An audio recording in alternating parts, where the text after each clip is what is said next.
আসলাম দোকানও পাই নিলাম বিস্কুট 2টা গ্লুকোজ আমরা পুরো থাকতে খাইতাম খাদ্যর প্যাকেটও আসিল আর এলাচি হাই স্কুলে যে সময় যাইতাম টিফিন আইলে বাজারে খাইতাম দেখা মনে হয়ে গেল আমেরিকান মার্কেটও অনেক পুরাতন বিস্কুট পাওয়া যায় বাট বাংলাদেশে এগুলা পাইছি না এখানে গ্র্যান্ড ফেজ এগুলা খাগজের প্যাকেটও আসিল 5 টাকা প্যাকেট আসিল আমরা ছোটোবেলায় খাইতাম আর এলাচিও অনেক পুরান আসলে এটা জিনিস দেখলে ছোটোবেলার কথা মনে হয়ে যায় আমি অনেক ট্রাই করি একটা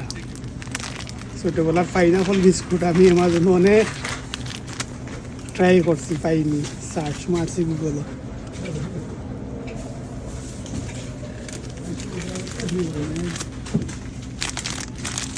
বুঝা যান না টেস্ট কারণ এটা তো অনেক আগে খাইছি ছোটোবেলা আর 3 পরে খাইছি এটা টেস্টও কি ভুলে গেছি কোনটা কিতা টেস্ট আছে বাট এলাচি আমি হাই স্কুলে থাকতে টিফিনও আইতাম বাজারও এলাচি বিস্কুট খাইতাম এটা মনে আছে আর মনে হয় 6 টাকা আছিল আর এমনি আমরা 2টা লইছি $1 আসলে ছোটোবেলার কথা খুব বেশি মনে হয় সবটা মিস করি